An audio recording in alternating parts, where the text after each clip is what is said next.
Friends, welcome to my channel Pariksha study online. पिछले lecture में मैंने आपको electric potential and potential difference के बारे में डिस्कस किया था।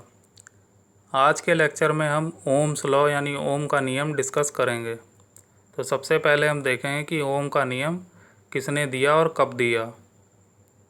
तो in 1827 a German physicist George Simon Ohm find out the relationship between the current I flowing in a metallic wire and the potential difference across its terminals। यानी कि 1827 में German के एक फिजिसिस्ट थे, उन्होंने एक रिलेशनशिप फाइंड किया किसके बीच में, करंट I के और पोटेंशियल डिफरेंस V के बीच में।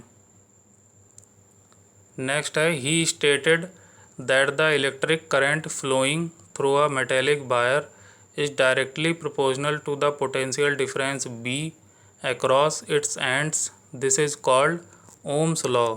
यानी कि उन्होंने बताया इलेक्ट्रिक करंट जो किसी मेटेलिक वायर में फ़्लो कर रही है वो डायरेक्टली प्रोपोर्शनल होगी किसके, पोटेंशियल डिफरेंस वी के। इसी को ओम का नियम कहा जाता है। यानी कि V जो है वो डायरेक्टली प्रोपोर्शनल होगा I के। अब इस प्रोपोर्शनलिटी के साइन को हटाने के लिए इस I को नीचे हम ले आएंगे V के, और इसकी जगह पे क्या लगाएंगे, इक्वल लगाएंगे। और जब हम इसकी जगह पे इक्वल लगाएंगे तो हमें एक कांस्टेंट लेना पड़ेगा। कांस्टेंट क्या है, R। इसी R को क्या बोला जाता है, रजिस्टेंस बोला जाता है। यानी कि जो R की वैल्यू है वो क्या है, B/I। नेक्स्ट हम देखते हैं रजिस्टेंस क्या होता है, प्रतिरोध। तो resistance is the property of a conductor to resist the flow of charges through it. यानी कि रजिस्टेंस किसी कंडक्टर की ऐसी प्रॉपर्टी होती है जो उसमें चार्ज के फ्लो को रोकने का काम करती है। यानी कि रजिस्ट करती है, उसको रोकती है। नेक्स्ट हम देखते हैं SI यूनिट ऑफ रजिस्टेंस, यानी प्रतिरोध की SI यूनिट क्या होती है। तो हमें फार्मूला पता है B/I = R। V की यूनिट क्या होती है, वोल्ट, और I की यूनिट क्या होती है, एम्पियर। तो वोल्ट/एम्पियर मिलकर क्या बनाएंगे, ओम बनाएंगे। ये ओम का साइन होता है।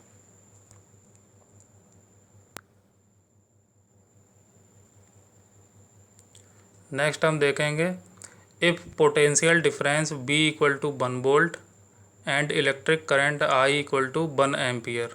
यानी कि B की वैल्यू अगर हम 1 वोल्ट ले रहे हैं और I की वैल्यू अगर हम 1 एम्पियर ले रहे हैं, तो वैल्यू पुट करेंगे तो B की जगह पे 1 वोल्ट और I की जगह पे 1 एम्पियर। तो 1 वोल्ट और 1 एम्पियर मिलकर क्या बना देंगे, 1 ओम। नेक्स्ट पॉइंट है a component that has low resistance is a good conductor. यानी कि किसी कंपोनेंट का अगर रेजिस्टेंस लो है तो वो गुड कंडक्टर होगा, किसका, इलेक्ट्रिसिटी का। नेक्स्ट है a component that has high resistance is a bad conductor. यानी कि किसी कंपोनेंट का अगर रेजिस्टेंस हाई है तो वो बैड कंडक्टर होगा। नेक्स्ट है हमारा factors on which the resistance of a conductor depends.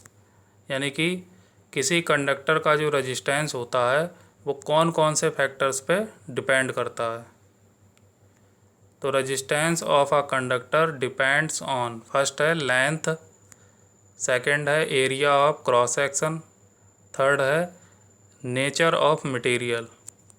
यानी कि जो रेजिस्टेंस है वो वायर की लेंथ पे डिपेंड करेगा, वायर के एरिया पे डिपेंड करेगा, और वो वायर किस मटेरियल का बना है उस पर डिपेंड करेगा। नेक्स्ट है हमारा the resistance of a uniform metallic conductor is directly proportional to its length L and inversely proportional to the area of cross section A।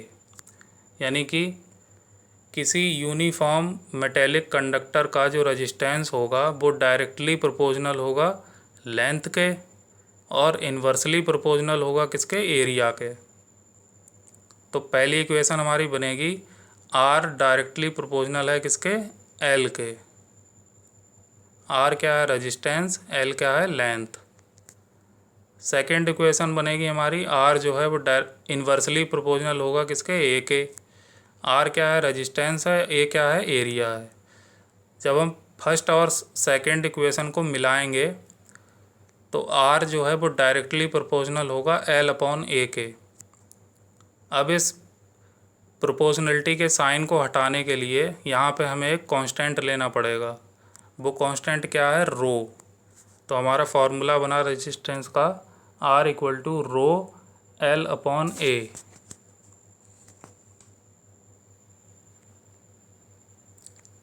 Next है हमारा where rho is a constant of proportionality and is called the electrical resistivity of the material of the conductor. यानी कि जो रो होता है वो constant of proportionality होता है और इसको इलेक्ट्रिकल रजिस्टिविटी कहा जाता है। अब हम यूनिट फाइंड करेंगे रो की। तो हमने फॉर्मूला पढ़ा है R = रो L/A। तो यहाँ से जब रो की वैल्यू निकालेंगे तो A R के साथ मल्टीप्लाई में आ जाएगा और जो L है वो नीचे आ जाएगा इसके डिनोमिनेटर में। R की यूनिट क्या होती है, ओम। A यानी एरिया की यूनिट क्या होती है, मीटर स्क्वायर। और जो लेंथ होती है उसकी यूनिट क्या होती है, मीटर। अब 1 मीटर से 1 मीटर कैंसिल हो जाएगा और 1 मीटर बचेगा। तो रो की यूनिट हमारी क्या बन गई, ओम मीटर। नेक्स्ट हम देखते हैं न्यूमेरिकल्स। तो पहला न्यूमेरिकल है हमारा how much current will an electric bulb draw from a 220 volt source if the resistance of the bulb filament is 1200 ओम। यानी कि इस क्वेश्चन में हमें जो वैल्यू दे रखी है वो इलेक्ट्रिक पोटेंशियल की वैल्यू दे रखी है 220 वोल्ट और रेजिस्टेंस यानी R की वैल्यू दे रखी है 1200 ओम। फाइंड क्या करना है हमें, इलेक्ट्रिक करंट। तो हमने फार्मूला पढ़ा है B/I = R। B की जगह पे हम 220 वोल्ट लगा देंगे, I को ऐसे ही रखेंगे और R की जगह पे हम 1200 ओम लगा देंगे। जब क्रॉस मल्टीप्लाई करेंगे तो I = 220/1200। एक जीरो से एक जीरो कैंसिल हो जाएगा। एक जीरो जब नीचे से हटाएंगे तो ऊपर एक डिजिट पहले पॉइंट लग जाएगा। तो I की वैल्यू कितनी आई, 2.2/12। जब 12 से इसको डिवाइड करा जाएगा तो I की वैल्यू निकल के आएगी 0.18 एम्पियर। यही हमें इस क्वेश्चन में फाइंड करना था। नेक्स्ट क्वेश्चन है हमारा the potential difference between the terminals of an electric heater is 60 volt when it draws a current of 4 ampere from the source. What current will the heater draws if the potential difference increase to 120 volt?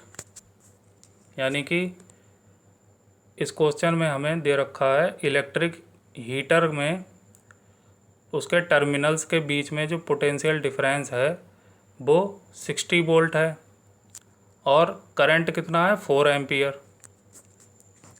अगर potential difference को बढ़ाकर 120 volt कर दिया जाए तो हमें find क्या करना है, करंट फाइंड करना है।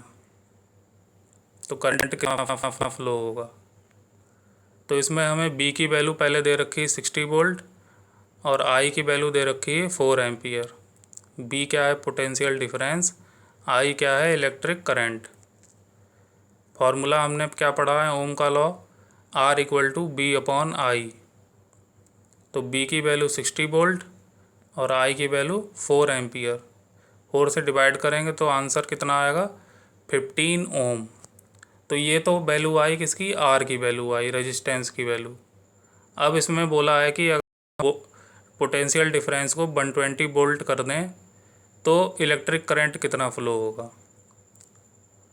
तो बी की वैल्यू कितनी ले लेंगे हम 120 वोल्ट, और आर की वैल्यू हम जो है 15 ओम ही लेंगे क्योंकि आर की वैल्यू चेंज नहीं होगी।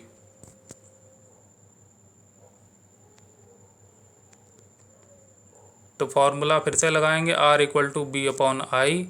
आर की वैल्यू अब की बार क्या लगा देंगे 15, और बी की वैल्यू क्या लगाएंगे 120, और आई की वैल्यू हमें फाइंड करनी है तो आई को ऐसे ही रहने देंगे। क्रॉस मल्टीप्लाई कराएंगे तो आई इक्वल टू 120 अपॉन 15, 15 8 जा 120, तो आई की वैल्यू कितनी आ गई 8 एम्पियर।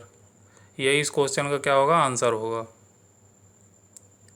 थर्ड क्वेश्चन है हमारा, a 4 ohm resistance wire is doubled on it, calculate the new resistance of wire। यानी कि किसी वायर का जो रेजिस्टेंस हमें दे रखा है वो 4 ओम दे रखा है, अगर उसको डबल कर दिया जाए तो न्यू रेजिस्टेंस क्या होगा वायर का। तो यहाँ पे हमें गिवन है आर की वैल्यू 4 ओम। अब हमें इसमें बोला है कि when wire is double on it its length would become half and area is double. यानी जितनी लेंथ का वायर है उसी को अगर हम पलट के डबल कर देंगे तो उसकी जो लेंथ होगी वो आधी हो जाएगी और एरिया क्या हो जाएगा, डबल हो जाएगा। तो लेंथ ऑफ वायर हम क्या ले लेंगे L/2 और एरिया क्या ले लेंगे 2a। हमने फॉर्मूला क्या पढ़ा है, R equal to row L/a, इसको हम 1 इक्वेशन मान लेंगे। अब क्या करेंगे, हमें न्यू रेजिस्टेंस फाइंड करना है, तो न्यू रेजिस्टेंस हम R1 ले लेंगे, तो R की जगह हम R1 लगा देंगे, रो को रो ही रखेंगे, L की जगह पे L/2 लगा देंगे और A की जगह पे क्या लगा देंगे 2a। इसी को हम इक्वेशन नंबर 2 दे देंगे नाम। यहाँ पे जो R है R1 जो है वो न्यू रेजिस्टेंस है। अब हम क्या करेंगे, R1 को R से डिवाइड करेंगे, तो R1 की वैल्यू ऊपर रखेंगे और R की वैल्यू नीचे रखेंगे। R1 की वैल्यू है रो L/2/2a और इसके अपॉन में क्या ले लेंगे रो L/a। तो रो से रो कैंसिल हो जाएगा। अब क्या करेंगे, L/2 में जो 2 है वो 2a के साथ में आ जाएगा, तो 2 2 जा कितना हो जाएगा 4a। यहाँ पे 4a हो जाएगा ये। और जो नीचे वाली फ्रैक्शन है जब वो ऊपर जाएगी तो वो रिवर्स होके जाएगी, यानी a ऊपर आ जाएगा और l क्या होगा नीचे आ जाएगा। तो l से l कैंसिल हो जाएगा, a से a कैंसिल हो जाएगा। तो R1/R की जो वैल्यू आएगी वो क्या आएगी 1/4।